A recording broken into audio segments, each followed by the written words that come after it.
Hello and welcome to episode number 48, getting close to 50 in the Madaxeman podcast series.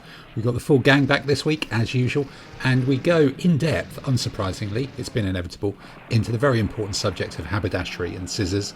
We also talk Aechemenids, we talk about Polish hats, there's Andy's quiz making a return, all the answers to your private-based questions from last time, the real tricky stuff about Monster Munch baps, there's a bit of painting, there's a bit of chat about gaming. And then for the first time, we've even got a special offer, a freebie from Martin at Vexilia. So there'll be a question for you to write in the answers to at the end of the quiz. So sit back, enjoy the podcast. This means war.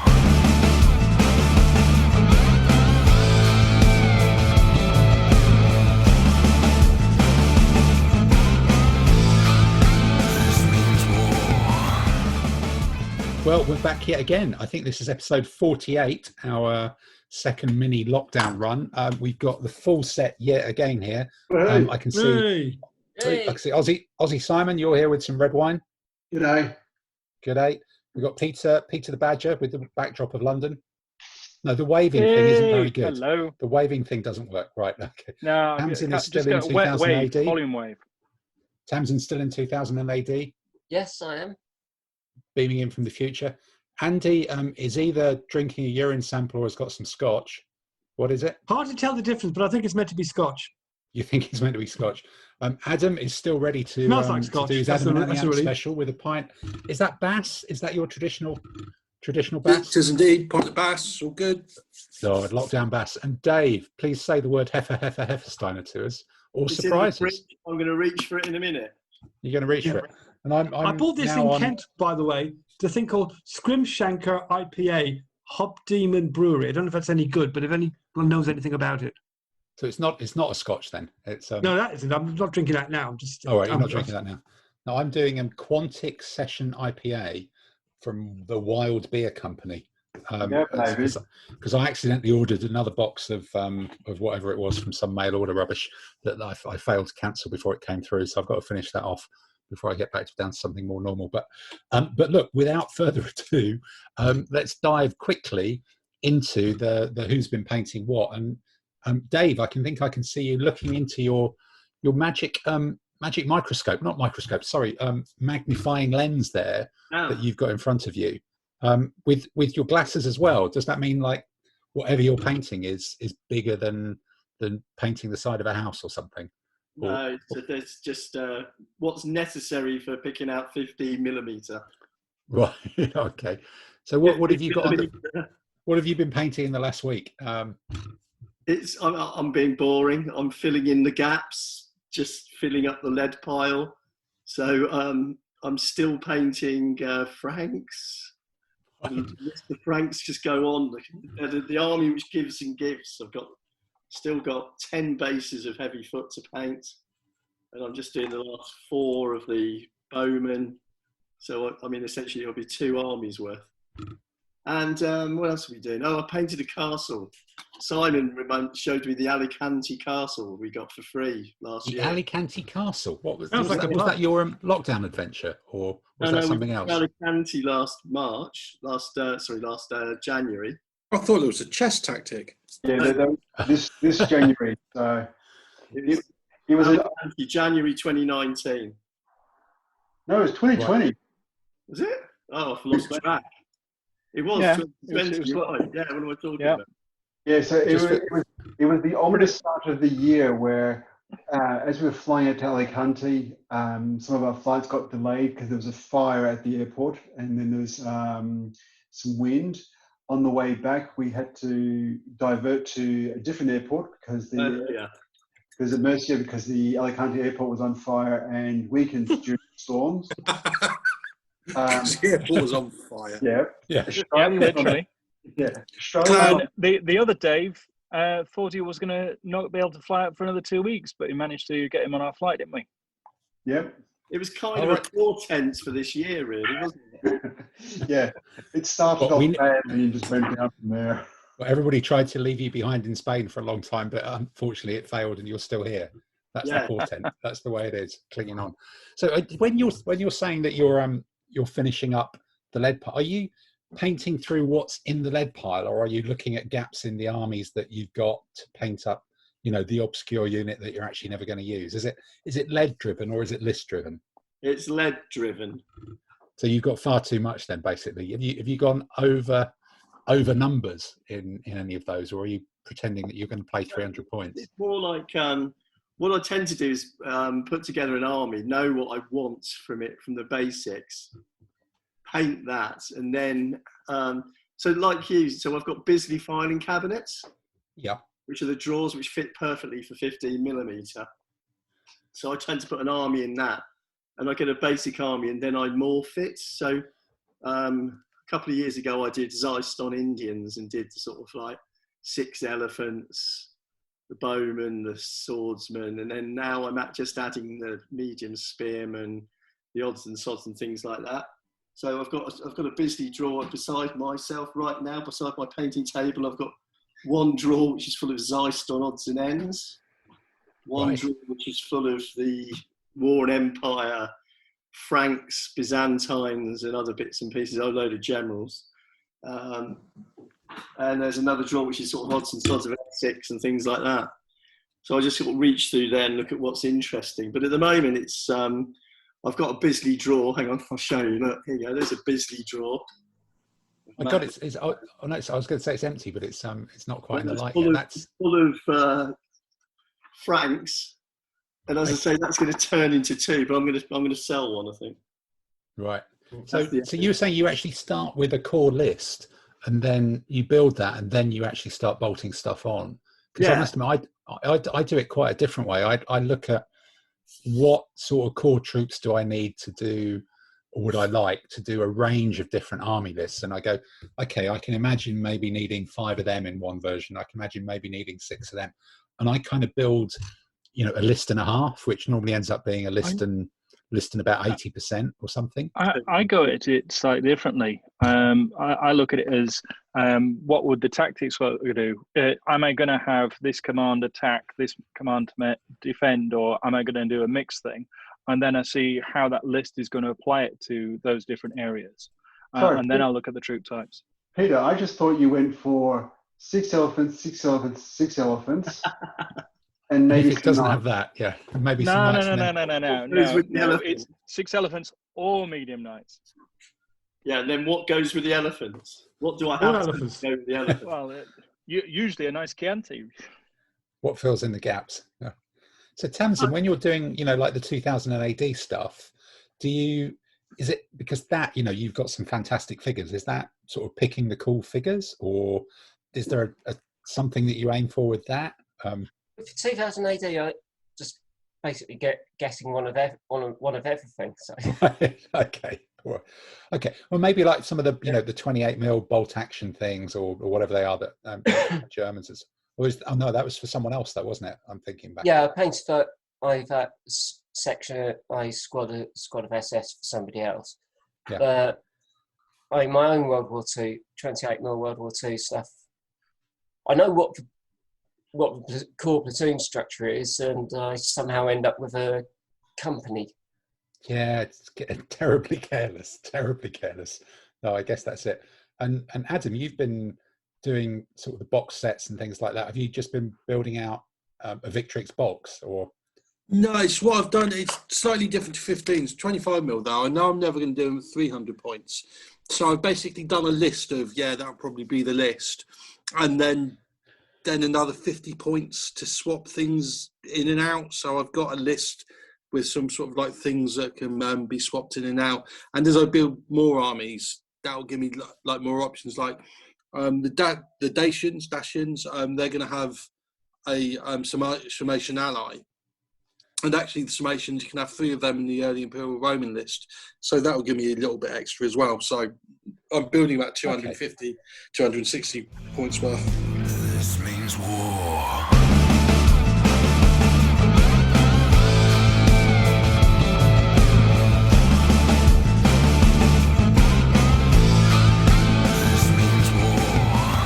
So, Andy, what about you? How do you build stuff, or is it? Well, I would. But what I did with the Vikings, and also with my Seleucids, was looked at the lists, and I sort of decide, well, this is, I think, what my army list will be. Then you put it on the table. You think, actually, I need some other bits for it, or I want to configure it slightly differently. So at the moment, I've decided I'm going to get a few more heavy infantry for the Vikings, so I'll probably have to order some of those. And I've got some camels for the Seleucids, which I need to paint up at some point. Gives me the option of doing that. And playing on Tabletop Simulator, I had a bit of fun. I'll tell you about it a bit later on, doing early Achaemenid Persians. And I'm toying with the idea of my next major project of maybe buying a early Achaemenid Persian army if I can get some nice figures. Instinctively, I'd go War and Empire, but I had a glance at them some time ago and didn't really like the poses. I didn't think they were that nice. Well, I think, I don't know if how many of you are on Facebook, but this week, I think, in the last couple of weeks, Dave from Museum has been putting out some pictures of 3D, those digital renders of their new Z range or Z range, depending on how transatlantic you want to be, of early Achaemenids. And it's kind of an interesting process. He puts them out there and then people make suggestions. And then because it's a 3D model, he just kind of changes it and throws out some other ideas quite quickly. It's not, I suppose it's much quicker than having to sculpt a master and do things like that. And I think, the Essex ones, I've got some Essex ones. I think, Dave, you've got Zeist, and Andy, you were saying you've looked at the War and Empire, but I think I've got some of their cavalry and they're a bit meh. But I've got War and Empire. Have you got the infantry and the cavalry? Or yeah, for early Achaemenid, yeah. That's Well, okay. Zeiston have only done Zeiston are very slow with their sculpting. So that they've got later Achaemenids they've done, but they're early Achaemenids, they're just in the process. So far I've got Spar, they've done the sort of infantry and commanders, but they've not done any of the cavalry. So I've done the Immortals and the Spara Bara, and they're really, really nice. Oh, those are Zeiston, aren't they? Yeah, I've put them. They're quite big, aren't they? Those figures. They are. They're beautifully sculpted and really good. Yeah, they really take a bit of a wash really well. They've got really well-defined armor. I've got 4 bases of the War and Empire cavalry, and then I think I've got 5 bases of the Zeiston ones, and they're just the War and Empire ones are kind of tiny, but just they're nowhere near the Zeiston. The Zeiston have got amazing detail on the armor, but then again, the infantry, I've got a very old bog standard Essex behind a wall of Pavises with sort of 2 poses, and I've never quite been happy with them. So seeing these museum ones, it's kind of just looking forwards to it's kind of, what am I going to buy in the museum sale in January? Really? Yeah. And I'm not sure I want to buy, make up a complete Indian army.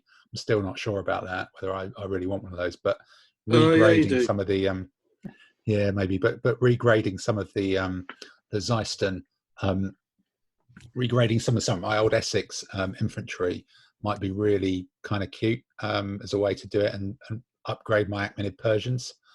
Or I could just kind of double them up, because my biblical armies have got a different type of basing to my classical era armies. So I could have the guys on both of them. But yeah, it's tricky. I'm not quite sure, but I can see there being a lot of Persians. There's also been, is it both War Games Atlantic and Victrix have both brought them out in 28mm recently?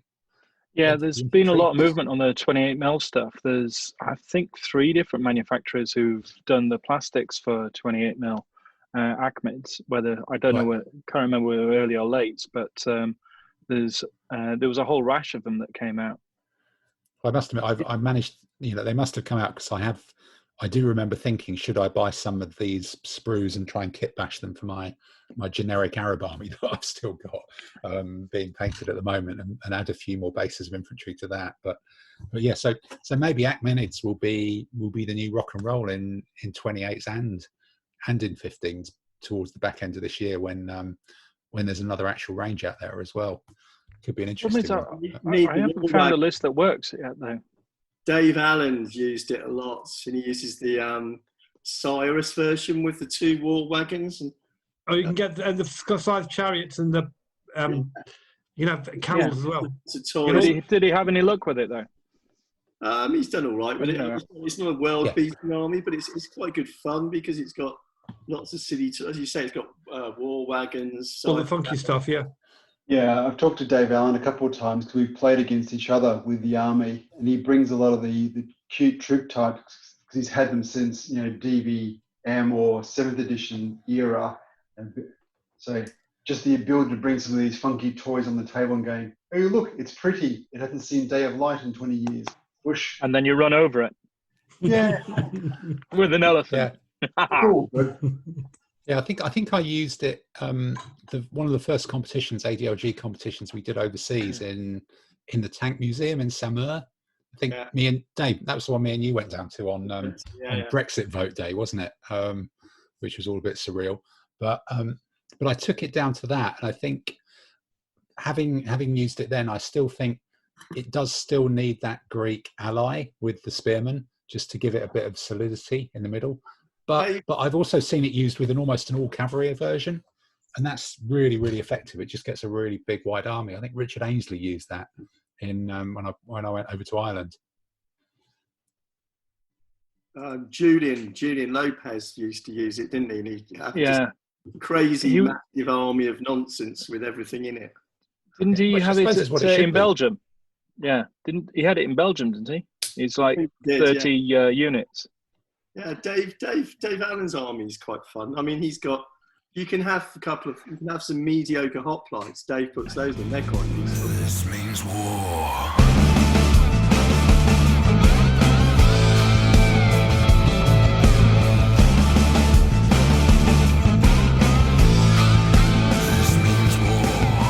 We got lost there going around painting things. So, I've been Simon, painting the English, and I've Andy. Andy, what have you been doing?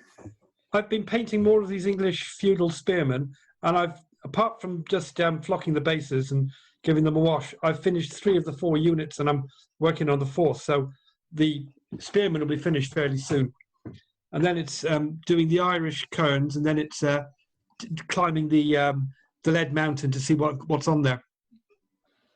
Right. So, are the Irish cairns 15 mil, or are they? No, 25s. Okay. The English feudal army can have Irish cairns. You can have them as you can have them as javelin men or light infantry javelin. So I'm going to cover both options. Okay. Actually, no, I think I've got some of those from Hoka Hay. Somewhere in the lead pile, God knows where over there as well. And these are the War Games Atlantic ones that I got originally to make up the rest of the saga thing. Saga stuff, and I had 12 figures left over, so they kind of dovetail neatly with making a feudal English army.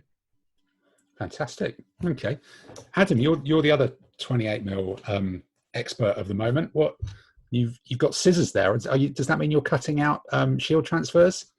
I am. I've finished painting the Roman horses and riders, so they're going on the bases. I just need to finish off the shields and get them done over the next few days. So that's quite good. This is the annoying bit of the swords, the shield transfer. I was carefully cutting around the outside of the shields. So what better way to spend a couple of hours talking to you guys than getting the scissors out? But that's quite a challenge, because you've got to focus, almost the exclusion of all other things if you're cutting around LBMS shield transfers. Yeah, but to be fair, I spend most of the couple of hours we spend talking to each other, just not listening to you anyhow. Yeah, that's probably true, actually. Yeah, that's. Well, you can switch off during the quiz anyway. Just listen to the music and get the scissors out. I would just put out a shout out for a bit of it's hardly modelling advice, but the scissors I'm using, I bought these a long time ago in the Haberdasheries. I went and got a very, very posh pair of haberdashers cotton cutting. They were quite expensive, but they were super sharp and really sort of like precise. And if you're doing any precise scissor work, getting the right pair of scissors to do it, I fully recommend. It's a tool that it's worth spending a little bit of money on, rather than the sort of like big old loose things you get from your kitchen drawer. Yeah. So what inspired you to get them? Yeah. There is somebody who shall remain nameless in our club who works for the NHS and got us a load of ex-surgery scissor things with a curved blade. And I use them to cut my toenails. Yeah. So what inspired you? Did you research that haberdashery scissors were the thing, or did you just buy them by accident? Or Well, no, it's because it's when I first doing rigging with the small ships, and I was sort of like having to do very sort of like small bits of cotton, and the scissors I had were just too big, so I just went into it was a department store, and I went to the haberdashery section and said, "Look, have you got a really small pair of precise scissors?" And they went, "Just the thing." So yeah, that's them. Right. Are you free, Mr. Humphreys?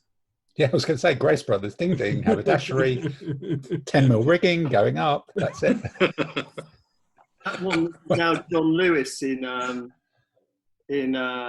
Sloane Square. That's a good one for haberdashery. There's, I can see there's going to be a queue of wargamers around the corner the day after this podcast gets released, and the poor people in John Lewis will be just looking at it going, what the holy mother of whatever has gone on wrong here? I'm just astounded. Those wargamers that do decide to do that John Lewis trip, also look out for teddy bear fur. Teddy bear fur? Okay. Yeah, patching buildings. Right. Okay. I'm just astounded that Dave can give recommendations on what haberdasher to go to. Well, I think Gordon, when we first started playing ADLG... Is this a topic for a special? And we needed cloths for the tables. Gordon went to John Lewis and went through all their it was curtain material till he found something suitable for a war games table. It's where I got my first war games cloth. I went to the haberdasheries down at John Lewis and got it cut. Was it the Sloane Square branch, or is that the war games? No, you went to the John Lewis of choice. Well, actually, the one of I did the Sloane Square one, and I also did the one over at Stratford. That was for the update, getting the materials. That was for the ADLG bits when we first started playing that, because you needed to get the right sizes for the scenery.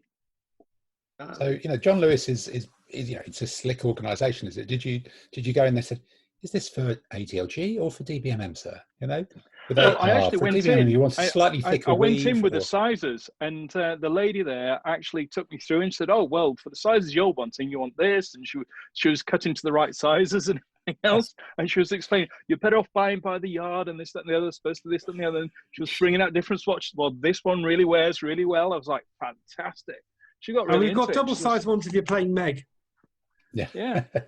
Indeed, it could be all sorts of things. So durability and stitch count. Fantastic. Fields, sir. Are they washable? Yes.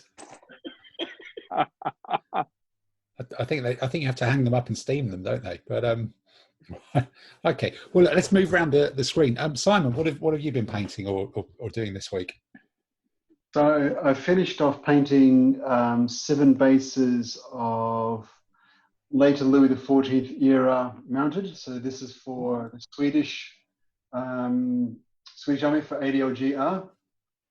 So nice. they might look very similar to my 7 Years War Army. Don't ask any questions, but I had a whole bunch more mounted spare. So yep. Because as a war gamer, you don't want to waste things, do you? Yeah, you open your box and you go, there's 30 odd figures in there still. Oh, well, I'll paint them up. Yeah. You accidentally bought 30 too many, of course. Let's not talk about that. Yeah. The other one I've been painting up, which is quite nice, is a quick shout out to a company called Levin Miniatures. They make really nice 6mm buildings. Sorry? 6mm buildings. 6mm buildings. Yeah. Yes, I bought from them a bunch of their castle options for the fantasy game that Andy and I are playing. So I've painted up quite a big castle main gate, a portcullis, the main castle, just to make like a stone fortress and stuff like that. Because, if you're going to play a dwarf army, you need a big ass fortress. They paint up really nice.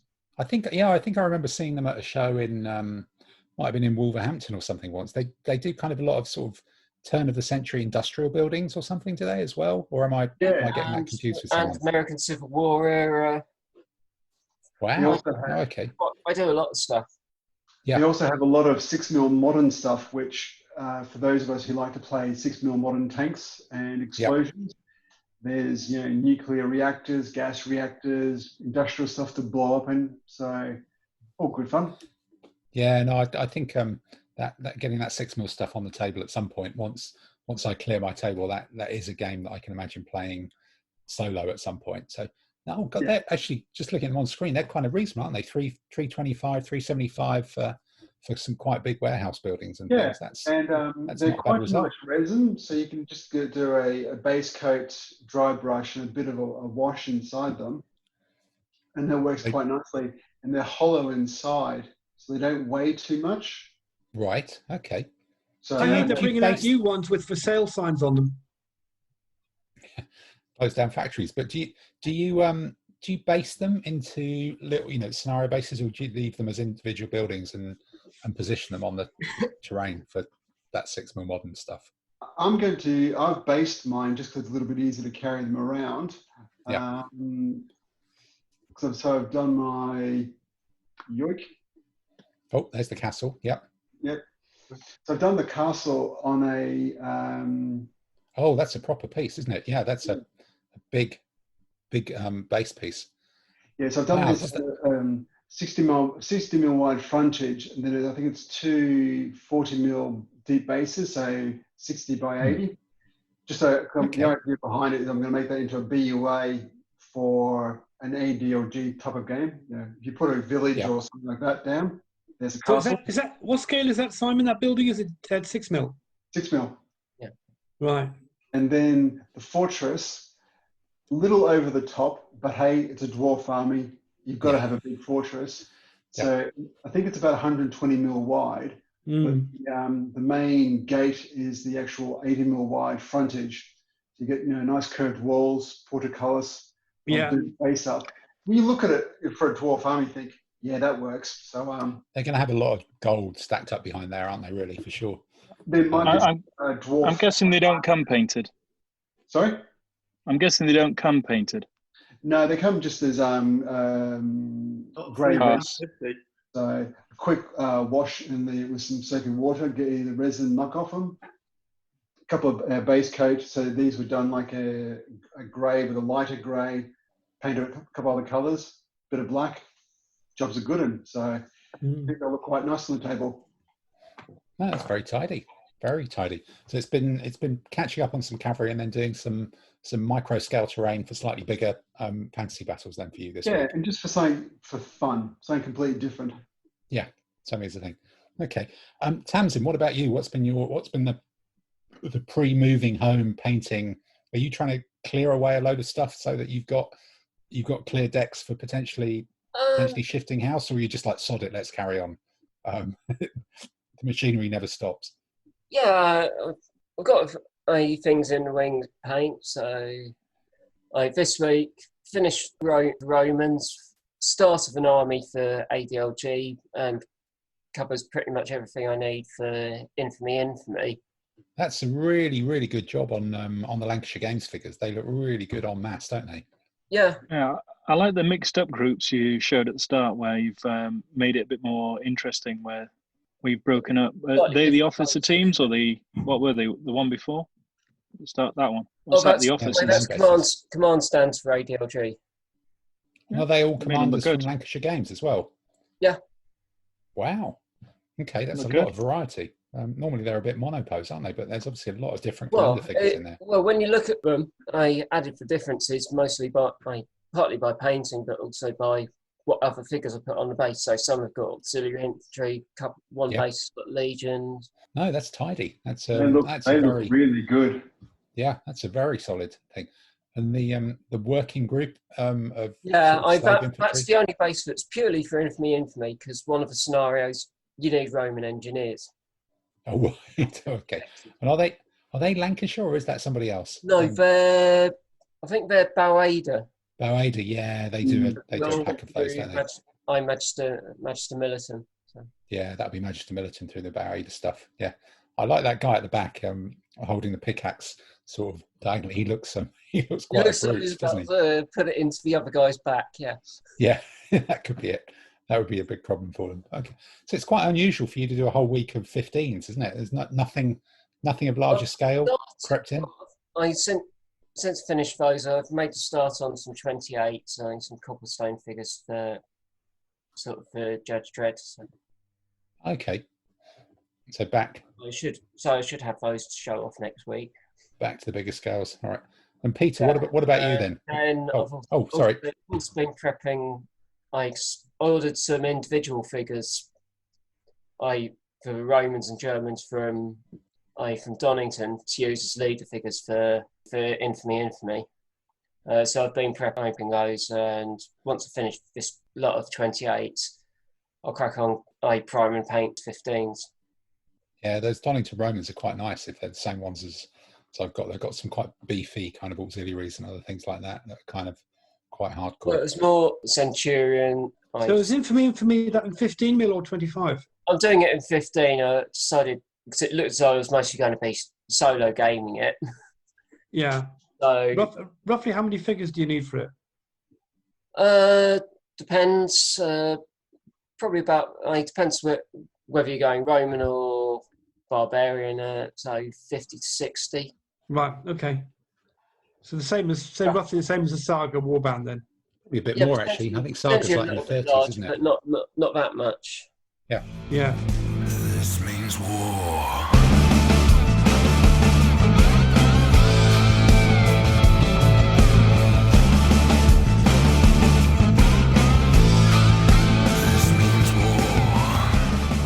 Right, Peter, what have you been doing this week? Is it something painted white?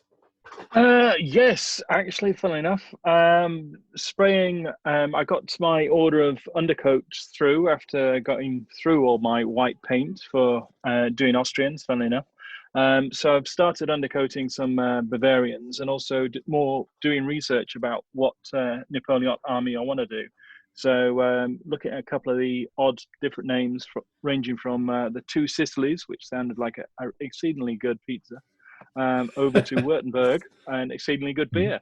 So I can have a pizza and beer while I'm playing with the Bavarian beer. Yeah. So the Wurttemberg's quite good, actually. It's quite a decent army. Are they? I've got no idea. I just thought the name looked nice. Yeah. Have you actually ordered these figures yet, or No, I was working out a list of a couple of things because I was also looking at polls, as you do, and thinking how I can mix and match. Because the interesting thing I'm finding out that on some of the lists you can have sort of allied contingents, and it just sounded really good having a lot of Polish hooligans charging along at people with lances and everything else. If you want to do a French army with all the different colourful allies, concentrate on doing the 1812, because build up an 1812 list. You can have plenty of French, but they dragged along everybody, basically. So you can kind of get away with having whatever other European you want. But most of them were in different corps, Adam, weren't they, really? I mean...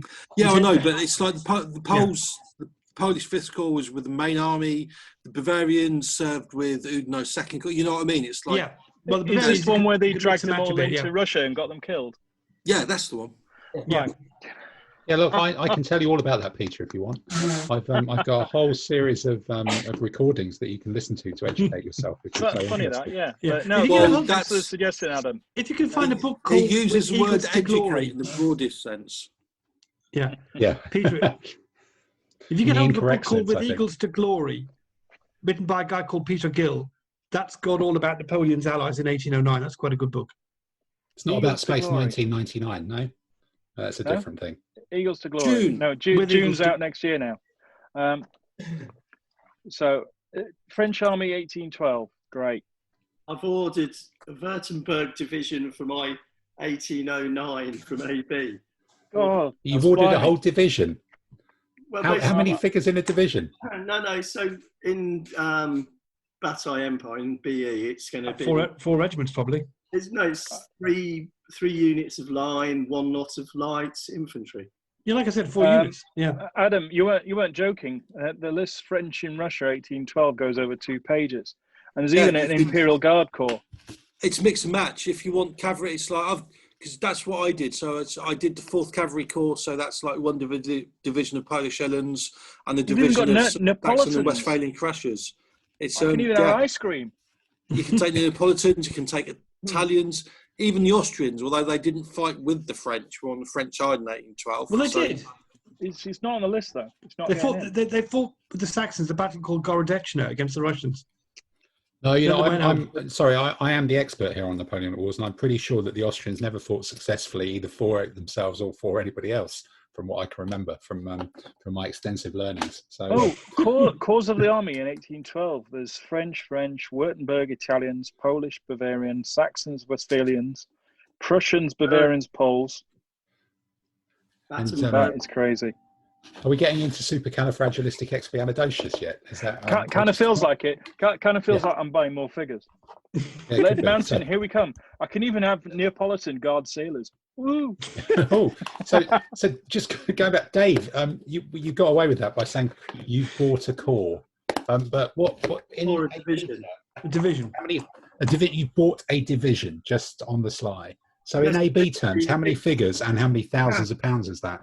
No. So 1809 French, you have 3 divisions in the army. So you have one of cavalry, one very large division of French line infantry, maybe reserve, and then a 3rd division, which is a Wurttemberg division, which is a smaller, sit in the middle sort of thing. And that's basically, you've got to have 1 light unit, you've got to have 1 line unit, but that division is 3 line and 1 light infantry, and they're cheaper to the French. That's very interesting, Dave, but you're dodging the question about how much have you just spent with AB. 45 quid. Okay, that's How many very figures is that? acceptable. There must be at least 12. Yeah. 6 to a base, blah, blah. I didn't do the artillery. I'll just use a French line for the artillery. I might pad it out, but it means that will give me the option to do 6. Oh, you're doing my idea of 6 to the base. Yeah, That's the AB so big. I told you to do that. Anyway, so I think I've got 8 different 1809 lists I can do now. So it's basically, I'm just going through that list and looking at all the different options. Do I use dragoons? Do I use cuirassiers? Anyway, we're going to have this conversation at the time. Yeah, we'll have that conversation another time. Fine. All right.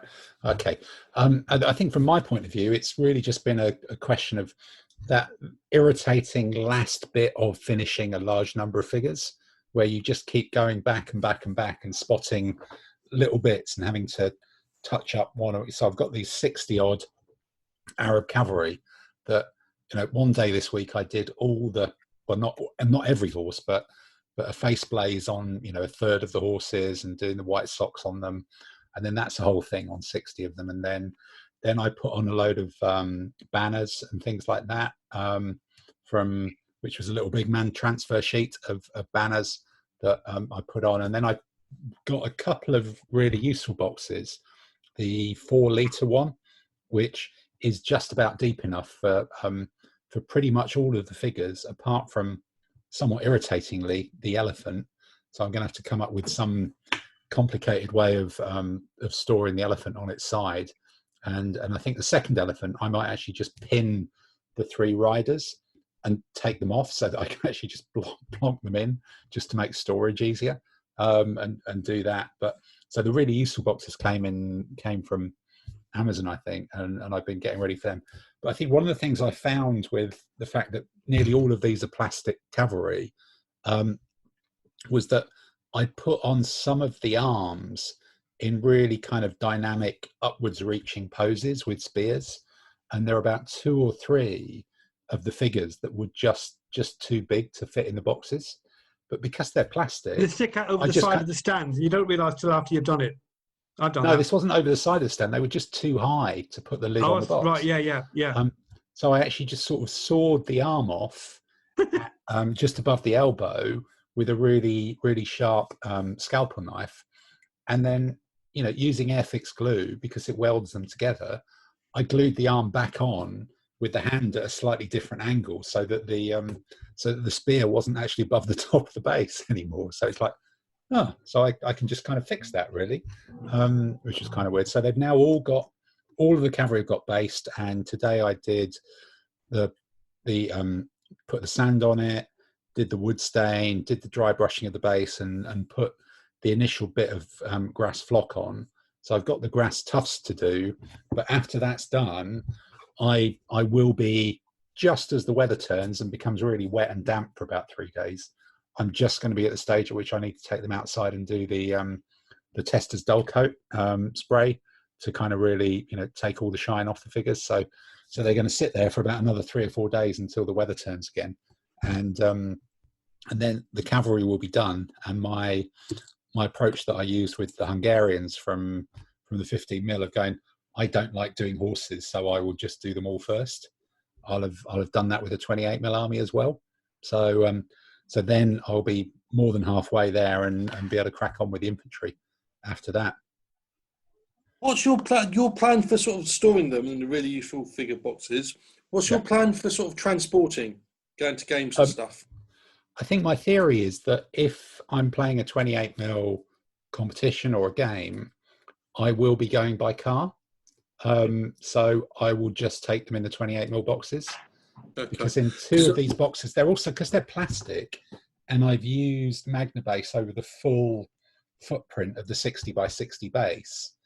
You've got very light figures mostly in that are completely Magna based down. So certainly I think the cavalry, you could pretty much turn the whole thing upside down. It wouldn't be a problem. So I don't think carrying them from the car to where they're going is going to be. So what does the Magna base stick onto then?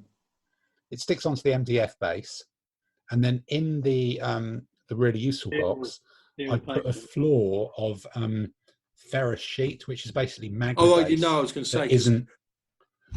Because I've gone with something similar, but rather than really useful box, I've gone really old school, and I've just got some old box files, and I'm putting that in because the box files are just that bit deeper.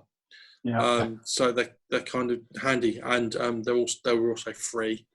The only thing else I do is put a cloth or something over them, a light cloth, like one of those glasses cleaning cloth type things, because it just stops them moving around if they get knocked as they're moving around a bit. No, that's not a bad idea, actually. Yeah, I've got loads of bubble wraps, which I use.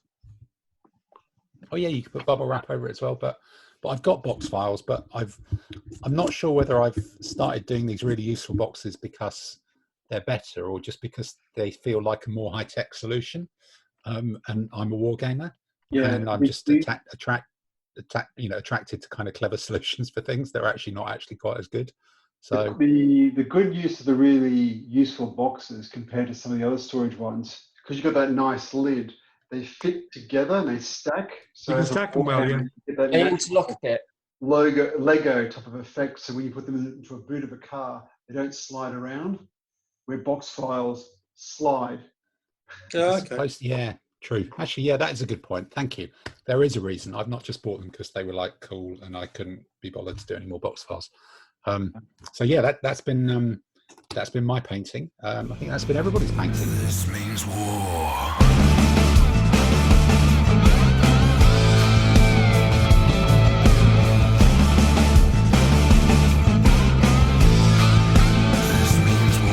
Okay, that's the painting roundup done. I think looking around the screen, quick nods from people who've done gaming. I think 5, looks like 5 people have done some gaming out of the 7. So we will quickly rattle round and do that. Mr. Saunders, did you manage to, I'm trying to know, the club was caught by Tier 2 this week, wasn't it? Yeah, we've closed the club, which is a real disappointment because that was keeping me sane at the moment, because I was going in. Should we have a vote on that? I was going to say, how can we tell? It's a relative possibility, you see. I'm going to say, which tents were you using, Dave? Yeah. So I mean, I was going in a lot to the club and that, which was good, but that's finished. So I've not done any gaming this week, apart from had a game of TTS online with Andy last night, which was a notable win for a Aechemenid Byzantine army. Aechemenid, wow. Aechemenid Byzantine army. Well, it wasn't that notable. You played better than me, but yeah, you clear winner for you anyway. Against the Normans in Italy. Yeah. Well, I did cock up the list. I did tell you halfway through, but anyway, Yeah, you were trying to work out whether your list was legal through about. No, I thought I was missing 1 or 2 units. It turned out later that I was, but I don't think it would have made any difference anyway to the result. So how did the game play out? I managed to beat up his knights with medium cavalry bow, basically. Yeah, he kind of drew my knights forward and then managed to he did the usual kind of horns of the impy thing and got round behind both flanks. And, even though we hadn't actually hit any of my guys from the flank, it was only a matter of time. His impetuous knights were, I was with the Aechemenid Byzantine army, I've got drilled knights. So I've got Latanicons, so they're knights, medium knights, impact. So I used 3 of them on one side, 2 on the other side, a load of medium cavalry in the centre, pulled his impetuous knights into the medium cavalry bow, shot them up a bit, and then I was going to thrash him on the flanks. And it went quite well, that. Apart from we had some problems with TTS, but it was... Was it kind of almost an entirely mounted army then, Dave, your command? No, I had the Varangian Guard. Right. Exceedingly expensive, and they actually got into some spearmen. And got beaten up by them, I think. And promptly threw a 6-1 to Andy, which my Varangian Guard survived, being elite, armoured, etc., which stopped them going terribly wrong. Right. But yeah, that's what happens to Varangian Guard. You pay 13 points for the most expensive infantry troop type, and they immediately throw a 6-1 on the infantry. Right. Okay. So Andy, it sounds like was it just one where, was it a list that you'd used before, or was it? Yes, it's a list. New? It's a list I'd used before, and it had actually gone better the previous time, but I just couldn't get it fired up and moving this time. And Dave outmaneuvered me. I think I chose the matchups wrong as to where I put things, So which part of the take? Did you drop the knights in the centre or on one of the wings? No.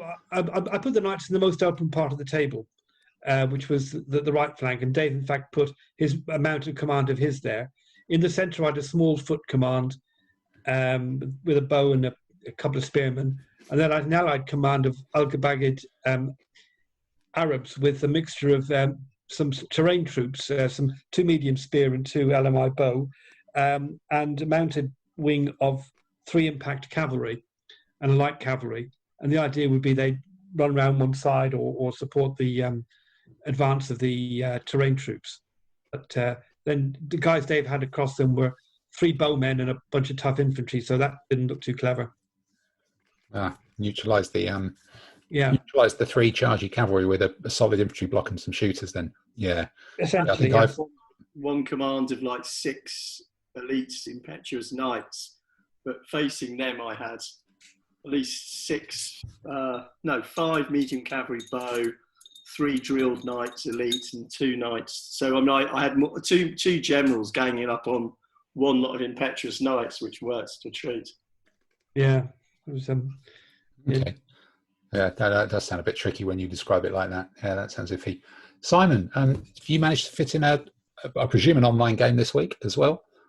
No, so I managed to get my game last week on Thursday, just as... sorry, during the week, yes, got you. Yeah. Yep, a week from podcast recording.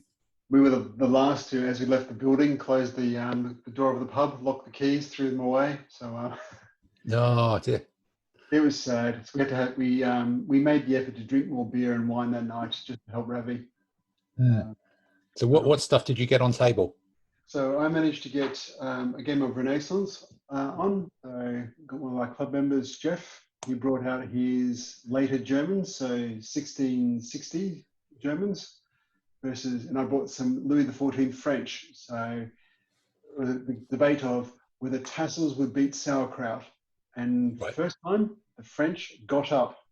We actually managed to get all the mounted and the shock foot in the right time, and things actually happened. It was brilliant.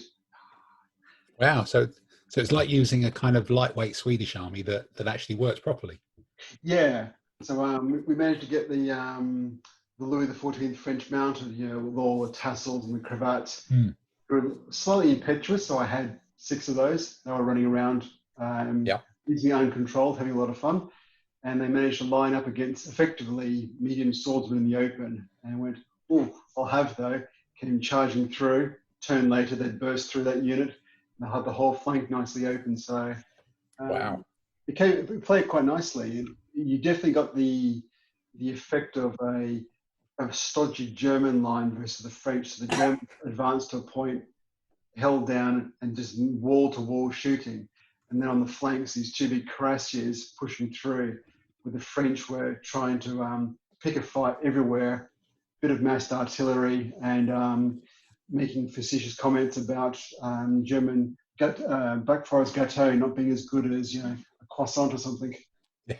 So what did Jeff make of the rules then? Because he's sometimes a skeptic about some of these things, and I imagine beating him didn't really help. But, well, it was one of those games where we've all had an ADLG game where it shifted in the last turn and a half. So as we came into the final turn, it was looking like Jeff was about to beat me because he started to mangle my flanks, and then I finally managed to get a proper charge in and then burst through.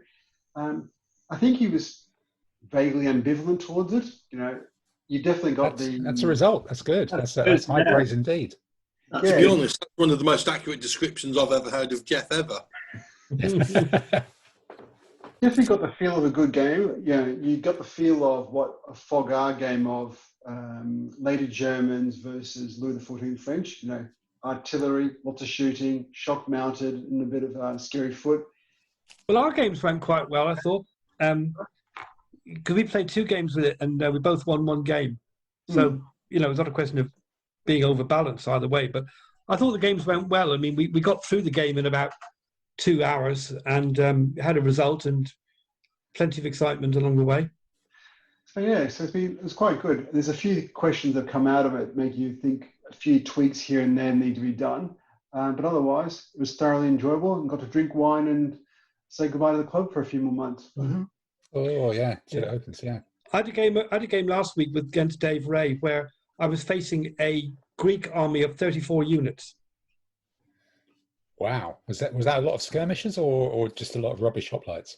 No, that was illegal because Army Builder had not worked out a lot of the points. He should have had about 27, but he ended up with 34 because for some reason the Army Builder thing didn't add on the points when he kept putting hoplites in. Right. Okay, that's a good trick if you can do it, isn't it? Definitely. That's one of the the great things in Sun Tzu's Art of War. Try to jimmy the army builder so you end up with greater numbers of forces than your opponent. I think I remember that. It didn't work very well. It didn't work. Oh right, okay. Because this is when I was using early Persians, and we just sort of stood in the field and used his hoplites for target practice, and that went quite well. Yeah, that's not going to work particularly well standing in a field. So Adam, have you fitted in a game against someone down in your still in zone? 1 game last week. 1 or zone 3? I can't remember which it is. Tier 1. We're just like we're not really caring about this whole thing at all. Actually, no. Wow. So yeah, I had a game of ADLD down in Toyman. Played Huns against Palmyrans. I played the Huns. A stunning victory, but it actually taught me something about the Palmyrans. Do you remember? I think it was Burton last year, doubles. We played someone that had 300 points worth of Palmyrans, and we lost. Yeah, I think I do. I think it's like Dave, wasn't it? Yeah. Wasn't that me and Richard? Oh yeah, you beat me as well. You beat Ian and me, yeah. Wow, we won the competition. But, yeah, we got beaten by 300 points worth, and I was thinking, oh, that's quite an effective. I like that. I like how that got put together. But I learned with Palmyrans, I think they're one of those armies that are really good at 300, but a bit of pants at 200 because they just don't have quite enough of their stuff to do what they do. So it's like Palmyran, I think, it's one of those very point-dependent armies. They get better the bigger they are. At 200 points, there's just... Yeah, I could just swamp it. I don't know. Not enough, and the Huns can get around the space. Richard won Warfare with 200 points of Palmyrans. Oh, maybe it was just my opponent that was crap. I played him in the final game, and he out-deployed me and beat me. All he needed to do was defend, which was a bit annoying. But no, because he had sort of like he had the Romans, the impact swordsmen, but not enough. He had the cataphracts, but not enough. So yeah, it's like he didn't. Maybe he should have just concentrated on one thing or other, but he tried to sort of like do a balanced army, and like just didn't really work. So yeah, victory's always nice. Did you get a very open field to use the Huns? Yeah, but I did my version of the Huns where I have the 6 impetuous foot Germans and the sort of like the 4 sort of like thing. So it's my Hun. Yeah, I suppose I should have said my Huns. They're not your classic steppe army. They've sort of like they've got a Wodge of heavy foot. They've got a Wodge of sort of like German impetuous cavalry, and the light horse and the cav are more a supporting force rather than the leading force. Which it's actually quite a fun army to use, to be perfectly honest. What about the what about the important stuff about the £2.50 drink all you can drink tea? Did you manage to get around that and the mask thing, or? Well, it's not. I mean, I always do that when I go there, just to give them a bit of money, because I do find it hard to drink 3 cups of tea in a couple of hours, but I always force myself. Because if you only drink 2, because you can buy a cup of tea for £1, so if you only get 2, you're sort of like lost out. So I always force the third one down, and I always end up needing quite a lot of wee. But it's also a £2.50 tax for not having to wear a mask. Yeah. Because it's like when you're upstairs, you've got to wear a mask. But if you're drinking tea, you can go, I am drinking tea. Yeah. Therefore, I need to take my mask down, which is one of the reasons why I wear it like this, because it's quite sort of like, hey, look, see, it's me. See, El Bandito. Whoa, see, if Dick Chapman hadn't liked tea, they'd never have caught him. Yeah. Well, I suppose if you're drinking the tea, that's cheaper than paying £3.50 to go grouse shooting at the same time as the game as well. Is that what it costs to go grouse shooting? Am I getting lockdowns confused somewhere? It's like, because that was a thing at one point, wasn't it? Okay. Well, look, I also had a game. Well, I posted a game online. I think the game me and Dave played last week. I edited all the video and posted that up online this week as well. So I've published a game rather than played one. Then I actually did another tabletop simulator game as well, online against Paul Georgian from over the States, who's a kind of Byzantine expert he always plays for Byzantine armies. So I made an Arab army in tabletop simulator, which, with a bit of time on my hands, I'd worked out how to take the tabletop simulator units apart and put them together, and I think and colorize them and do all sorts of other bits and pieces. So I've actually created on tabletop simulator in the in Madaxeman's workshop, which is there for anyone to find, a generic Arab army that's got elite cavalry, which are on different coloured horses, and they're all in different coloured horse barding, and I cobbled together some sort of camel riders from one list and stuck them on horses. So it's actually much more irregular looking than most of the other tabletop simulator armies out there, and it's available to use. And I used it as a Khurasanian army, which inevitably meant it was cavalry on both wings ish, and a Death Star sort of command down the middle, and then also tried to build a kind of a bit like I've done against you, Dave, a sort of a block of heavy infantry spearmen to give a bit more kind of solidity as well, and came up against a Byzantine army that was a Nicephorian one. I think had 8 of the mixed spear bow shooters, which when you've got kind of a mostly cavalry army is a bit tricky, pretty tricky indeed. And I got the De Lama Death Star into those guys pretty intact with the swordsman as well, and it just didn't go straight through them like a dose of salts. It took a couple of turns, and then the elephant punched a hole and turned onto someone's flank, and then they carried on fighting for 2 more turns, and then I just got another one, and that guy turned onto someone's flank, and that didn't collapse either. So my kind of plan of draw them out on the wings and punch through the middle just didn't work, and I just ran out of units before stuff got caught. And this reminds me of there's a quote by Marshal Soult about a battle called Albuera in the Peninsular War, and his report to Napoleon went, "I pierced their centre, I turned their flanks, the day was mine, and still they didn't run." Yeah. Well, I didn't even pierce the centre really. It just, against what you think a mediocre spearman, you think they should really fall over against an elite De Lama Death Star. But no. If they had any manners, they would, yeah. Yeah, if they were doing it properly, they would, but they refused to do so. So that was kind of a struggle. But I think I've got another game on on Thursday this week against Massimo, who's one of the guys who's created some of those armies, who's not played for a while. So, and I think we might be playing Battle Empire on Friday as well. So there's a couple more games in the pipeline for sure.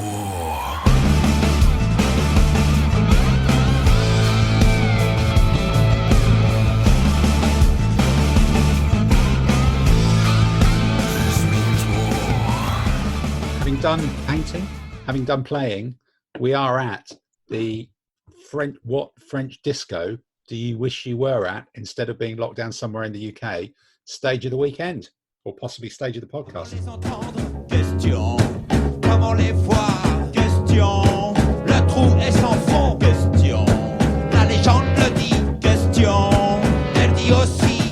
Question, c'est une maladie. Question. Oh, say incroyable, really, incroyable. But without further ado, because I think we're all really keen to get onto the quiz questions, because the sooner the quiz questions, the sooner we hear the music again, really, much as we love the quiz questions. So, Andy, hit us with, I guess, last week's answers to start with. Well, the questions last week, you might remember, were all about impressive privates. And impressive I said pirates. No, privates, not pirates. And I said the following three people who became army generals started their military careers as private soldiers, and who were they? Number one, the person who died at the age of 80, having been wounded 33 times during his military career. 3 of those wounds were received at the Battle of Wagram in 1809, where he led an unauthorized attack, which was instrumental in winning the battle. After the battle, Napoleon said he deserved to be shot for disobeying orders, and then made him a marshal. Oudinot. That's right, Marshal Oudinot. Question 2. This man was chief of the Imperial General Staff of the British Army in the First World War, and once removed a general from his command on the Western Front with the words, "Oris your for Rome." Oh dear. Anyone know? No idea. Sir William Robertson. Still no idea. No. Well, that's who he was. Was he the jam guy? The marmalade guy? No. No, I think the other guy was in the jam. And then This Irishman had risen to the rank of sergeant in the British Army, emigrated to the USA, rose from the rank of private soldier, again to become a widely respected major general in the Confederate Army, and was killed at the Battle of Franklin in 1864. Cleburne? Yep, it was Cleburne, that's right. Well done. Question, comment les voir? Question, le trou est sans fond. Question, la légende le dit. Question, elle dit aussi. Question, c'est une maladie. Question. Right, this week's questions are called Big Bang Theory. On each of the following dates, there was a Big Bang, and I want to know what blew up on each occasion.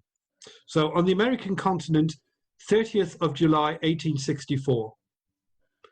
The second one is in Belgium, 7th of June, 1917. We've been there. Yes, that's true. You're right. That's exactly what I was thinking. We've been there, Adam. Rock and roll. Okay. And the third one is... Sorry, what was the second one? What was the second one? What was the second? We were just having a private conversation there, Andy. Yeah, the second one was... Sorry about that. 7th of June, 1917, somewhere in Belgium, something blew up. And the third one is somewhere in the Mediterranean on the 26th of November, 1941, something blew up. But you just have to tell me what blew up. So I'm just wondering, for Belgium, since we've been there, the only place I can think of, Charleroi, is blown up. It hasn't been repaired. Yeah. Nobody repaired it. There'll always be Charleroi. There'll always be Charleroi. Oh, it wasn't a beer factory. I'll give you that much clue. No, if there was a beer factory in Charleroi, We'd have found been it. A terrible waste. We would have found it. Yeah, that's exactly the right answer. Okay, well, look. Growing out of it. So that's this week's questions. That's this week's questions. Comment les entendre? Question, comment les voir? Question, le trou est sans fond. Question, la légende le dit. Question, elle dit aussi. Question, c'est une maladie. Question. Okay, then. Well, look, we've done the quiz, we've done the painting, we've done the gaming. We've just got a couple more bits to do before we round up on another sub an hour and a half, which is remarkable for us sort of podcast this week. I think just a quick run round the screen to see what's on the gaming and painting table for you, or the shopping table possibly. next time. So Peter, starting with you, you're in the City of London. I can see behind you on your Zoom screen. What are you going to make an impulse purchase for this time?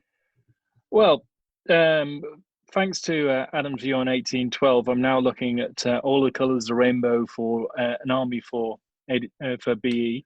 And talking of that, we're going to have a bit of a practice game on Friday afternoon on TTS, where we're going to try out a few battles and see how it works on TTS. So I can try out a few ideas, and I'm tempted to have a very nice bottle of Austrian wine to go with my Austrian army for the Friday afternoon. Oh, sorry, Peter. Final piece of advice on that is when you buy a French corps or French division, make sure you get one that's got Swiss troops in, because the Swiss wore red coats, which kind of looks cool in a French army. Red coats in the French army is getting better all the time. I was looking forward to. I've got the ice cream Neapolitans. I've got the Wurttembergers. I've got the Bavarians. I've got even a few Uhlans Poles charging in. So it's getting even better with some red-shirted Swiss going in as well, just to wind up everybody. Perfect. And the Neuchâtel regiment wore yellow.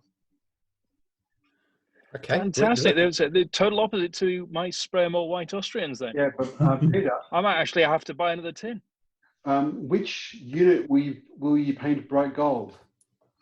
Yeah, the Eagles. And then recover and try. They didn't have rock bands in the Napoleonic armies. Yeah, I think rock for the Eagles. The Eagles aren't a rock band. They're not a rock band. No, but that's what you talk. That is.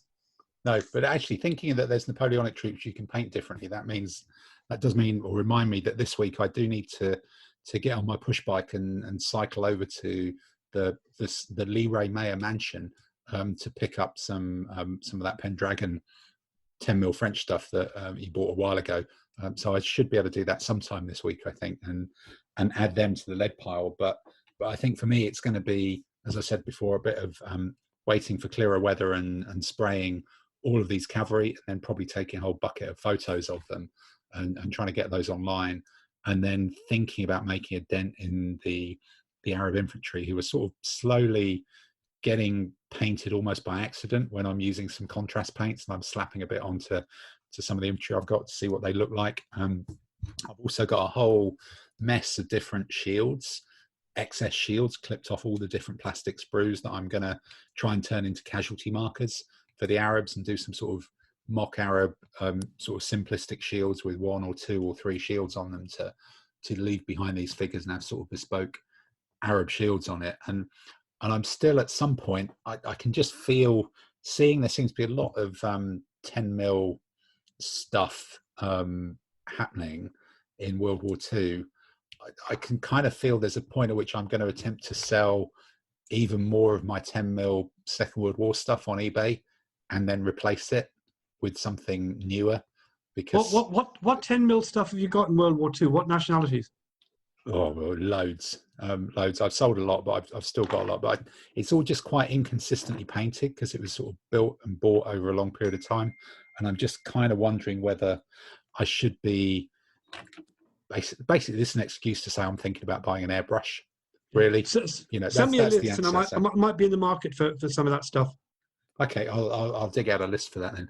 And then Jim, I've got yeah. So a question about your Arabs, because Arabs army is something I've never really looked at, so I know very little about them. Now, I've seen some photographs of yours of your surprisingly garishly brightly painted Arabs. Yeah. Now, is that realistic? Should they look like that, or have you just gone a bit crazy? No, they should. You look at some of the pictures. Yeah. In the V&A, they actually had some very nice dress and the garments and everything else from that period, and some fantastic colours, really, really rich dyes. Some really gorgeous colours coming through on it. Yeah, no, that's cool. But I was actually thinking more of the barding. Is the barding really that? Yeah, they were really garish. Okay. Oh yeah, it's just like I want to be seen as I shove my lance up your nose. I don't want to be just fighting you with you. I want to clash with you as well. Yeah, no, I think there are two. There are two trains of thought when it comes to painting up Arabs. There is paint them all yellowy, deserty, and wash them and make them sort of look like they blend into the background, or just go big with silks and an expensive Mamluki type malarkey. So I think I've got the 15 mils, which my cavalry are pretty colourful, but some of the infantry are pretty dusky and sandy. But this lot, buying the contrast paints and them just being bigger figures, I thought, sod it, let's go for it, and just go big on the colours. So yeah, these are at the gaudy end of the spectrum, and now that Peter's given me an entirely perfectly historically justifiable, well researched justification for what I've already done, I'm Peter even happier. said. What Peter said, yeah, that's it. What research have you done? Well, I asked Peter after I'd done it. I also saw some in Abu Dhabi as well when I was there. Okay, what 28 mil Arabs? But that's well, they were a little bit larger than 28 mil, funnily enough, but they were sort of riding down the street. Okay, all right, down the Sheikh Zayed Road in a Lamborghini, and actually, their all Lamborghinis nicely, are pretty garishly coloured, aren't they? So they were fantastic. Yeah, they were very nice colours. They only came out at night because it was a bit too hot. Yes, that's evening. Probably true. Yeah. Okay. So lots of gold. That's why I liked them. Yeah, a bit more spray.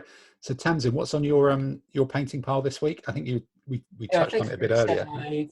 I've Copperstone figures to finish, and then the Donington ones, the infamy characters leaders. Yeah, no, those 15 mil officers are great if they're the same figures I'm thinking of. Really, really nice, really solid figures. Yeah. All right. I have placed an order this week for some figures. Well done for admitting it. That's the first step in not clearing the edition. Some more Judge Dredd figures, and also some Polish airborne for my sort of World War II Paris collection. So are the Polish different figures to the British Paris? Different hats, don't they? Got different helmets. Berets. Different berets. I just wanted a few with the Polish beret, because it was different formats for the British beret, and is it a different colour, or is it just a different style? Can a beret be? To make up a platoon will be the standard British in helmets. How different can a beret be? Because didn't British berets have berets as well? They were very different because they had them sort of flopped. Wow. Okay. Well, maybe we should do a whole separate. They were worn. So yeah. We should do a whole separate episode on berets, great berets of the Second World War. That could be kind of niche, couldn't it? No. There's a lot of people shaking their heads. Hasn't he? Yeah, Osprey's probably done it as well. Yeah, 1944 to 45, June the 7th, which could be it. All right, Andy, what? British beret versus German Feldcappen. Feldcappen, yeah, that'd be Feldcappen or something like that. So Andy, what about you? What have you got on the decks this week? Hopefully finish off the Spearman, then go on to the Kerns, and I might finish them within a week, probably won't, and that'll keep me going another week, and I guess then I'll have finished the 5th 25mm army, and then, as I said earlier, we'll dive into the Lead Mountain and see what's there. Okay, and have you got another game with Mr. Ray lined up? What's your matchup this week? Yeah, we're carrying on doing the sort of historical battles with strategists, working our way forward in time. So we did the one with Mardonians, what's it called? Plataea last week. And this week we're doing Arbella. And Dave got choice of army, so he's chosen the Macedonian, so I'm the late Persians. So how many of these battles have you done so far then with the strategist each? This is just the second one. Okay. Right. Then we move forward. I think the next one is one of Pyrrhus's battles. And then I just jotted down a number of battles that I could think of, and we're going to work our way through them. Actually, that might be an interesting for some of the rest of us to have a go at. And I don't know, Dave, maybe we could double team one of those as well and try see how we did it if we've got time over the next week or so. Yeah, well, you've got the list, Tim. I sent it to you. Yeah, that's true. I've got that list. I can put that online. It just gives a reason for why you would do a particular battle. I mean, obviously, we don't faithfully represent the terrain. We just use armies that could have fought that battle based on the list. Yeah. I've decided that I don't really want to fight Macedonian pikes, so I'm not going to put any infantry in the middle. I'm going to my centre is going to consist of 4 mediocre cavalry who are going to run away if anyone comes near them. After seeing that picture you sent of the Macedonian pikes, that guy that did how many figures? 1,440, I reckon. Wow. That was incredible, that. It's a bit mental, isn't it? I mean, it must have cost a bit for you, Bob. What was it, 48 figures onto a base? Yeah, and the 30. And how many bases? 30. Of Macedonian pike? Yes. That is one hell of a game. That's a proper collection, isn't it? That really is. 2 light horse walk up to and go, you can only move 2 UD a turn. Yeah. Okay. I've just broken you from walking. Yeah. Yeah. I think you're still going to fill the whole table, there, aren't you? Really, with that. It need one hell of a hold all for that lot. I guess so. I'm not quite sure how many really useful boxes he need, but I suspect he need about 3 or 4. No, I think it may be more than that. Maybe more than that. An articulated lorry might be needed. Yeah, quite possibly. So, Dave, what have you got? Are you still doing bits and pieces, or do you know what bits and pieces they're going to be this week? Well, there's 4 lots of Frankish bowmen on the table at the moment. I've been painting this evening. I've got 4 bases of samurai, more samurai. Samurai impetuous foot, the monks. So that was part of the Eureka order I put in, is for the warrior monks, just to pad them out. Has that arrived? Or was that Eureka UK now? The new? I ordered that last week, but I'm a bit concerned when they might show up, because I don't think they've got enough in stock of the Wurttembergers. Right. If they've got to come from Australia, it could be weeks and weeks. Yeah, but the other thing with that is that I'm now sitting here thinking I've got to research the Wurttemberg army, for which there's not a lot of information. They've got some funky, on War Flag, they've got some funky regimental flags. But there's a book out on the 29th of December this year called Fearless and Loyal, A History of the Wurttemberg Army, 1792 to 1815, by David Zumsteg, which is the only book I can think but by that time I'll have probably painted them just in time to buy a book which tells me I painted them all wrong. You could always exercise self-control. No, I don't think that's going to happen. No, that's not going to happen, is it? Right. But Dave, as I say, you get hold of a book called Swords Around a Throne, if you can, or With Eagles to Glory. They both have got useful things about contingents of the French army, including allies. Cool. I've heard of the Eagles Around the Throne one. I might have a look at that one. Swords Around the Throne. Yeah, that's by a guy called John Elting. Excellently written. But With Eagles to Glory is all about the French allies in 1809. Okay.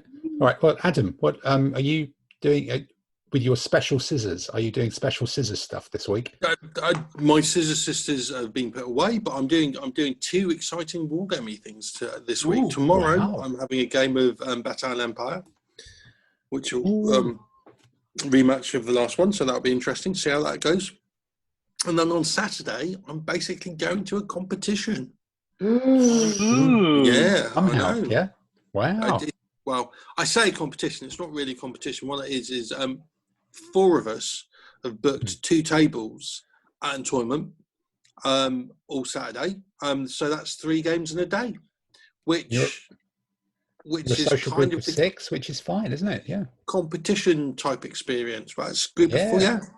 It's 4 of us, so it's I'm going to have a whole day of playing 3 games of ADLG. Does that mean you've got to have a curry the night before to sort of like bring on the full sort of competition ambience? Well, no, funny enough, the night before I'm even going to the pub. Perfect. Which is with people not of my own household. You housebound London people, you. Give it time. We remember when that was legal, yeah. Yeah, and if for people living, if the listener that's in Manchester or Liverpool, I'm probably not even going to have a substantial meal with it.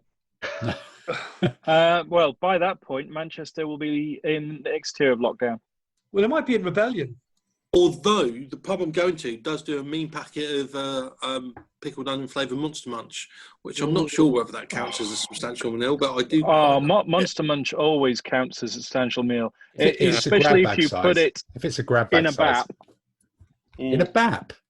In a bap. Monster Munch bap. Monster Munch sandwich. Not a barm, just a bap.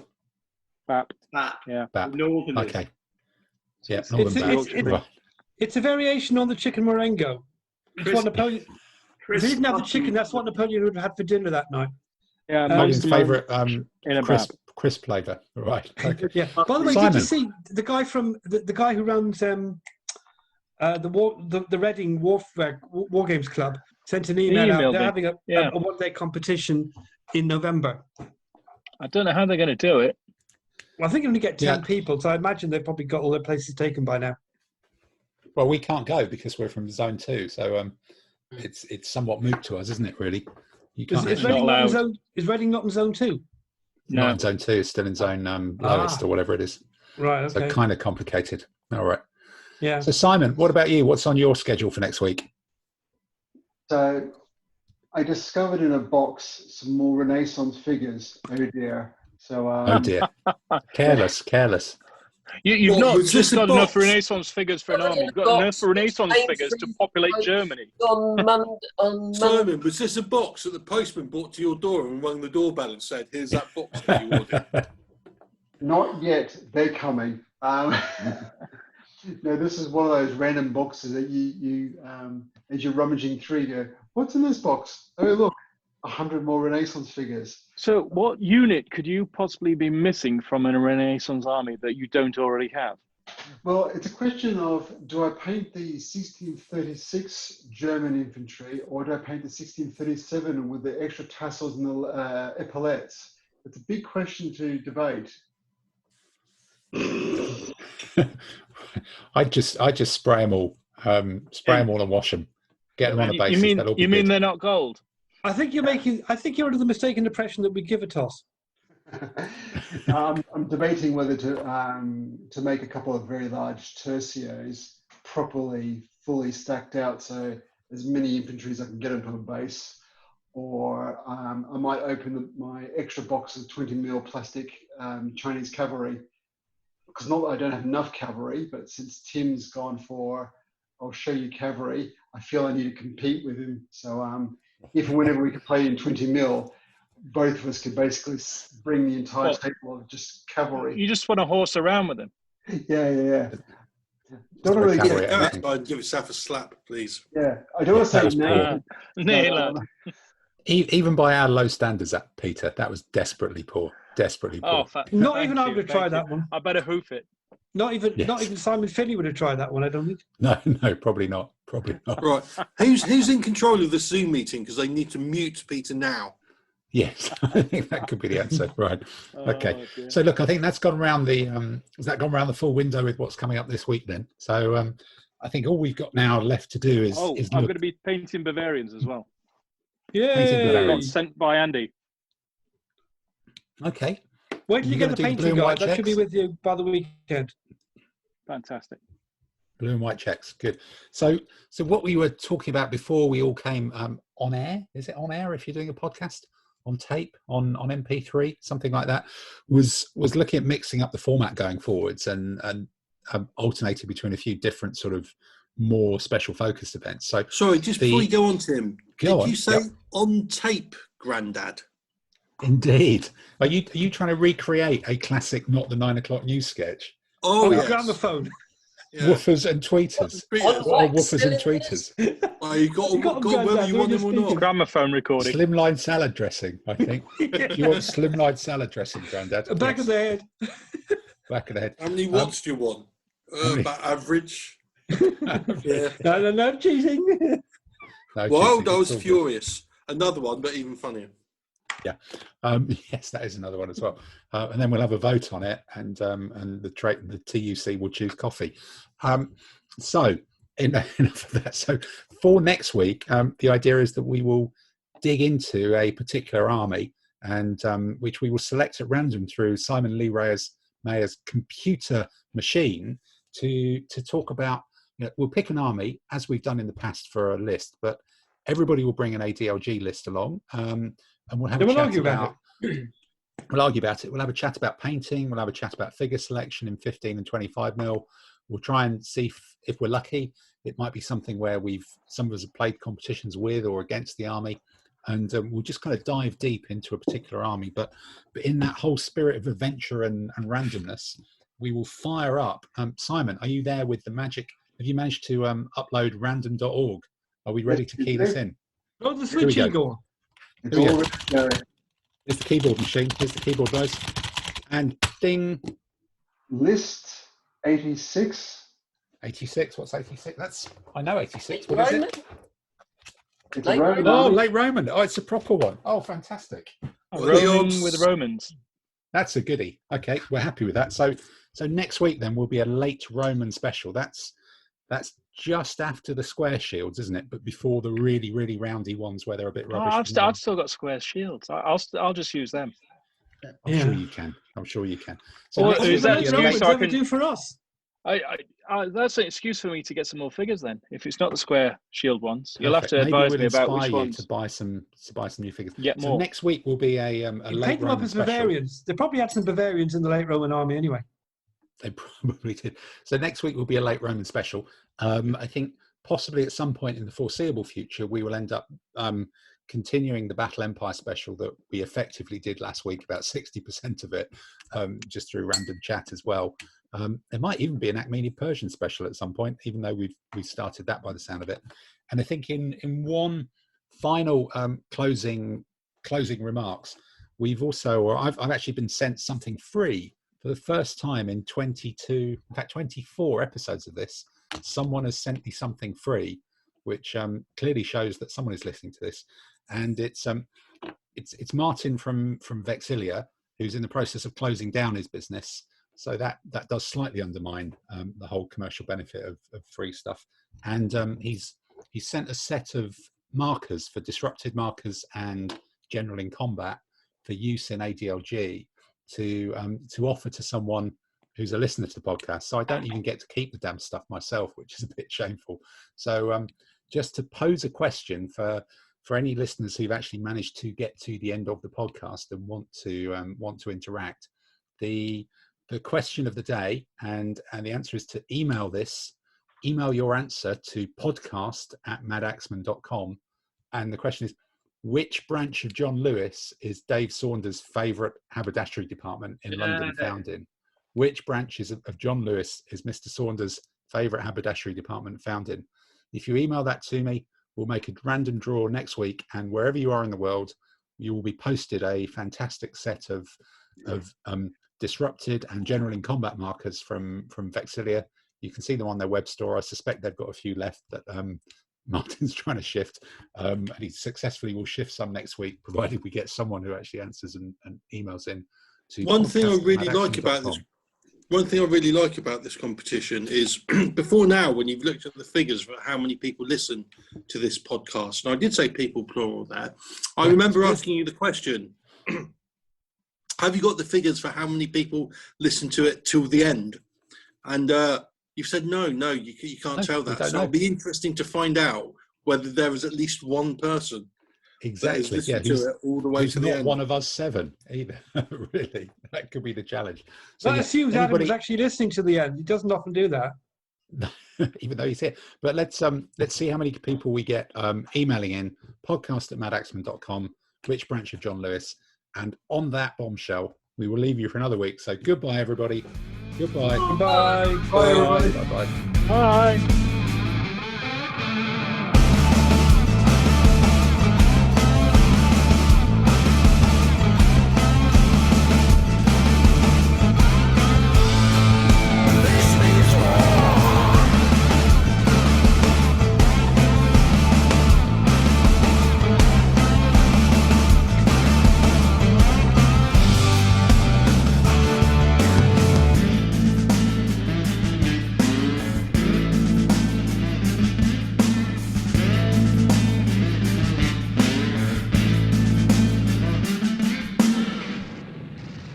But we can make it a trick question, a difficult question, but you've got to use... No, we don't want to make it a difficult question. We want to make it really easy. Then we find out if anybody's listening to this bloody thing.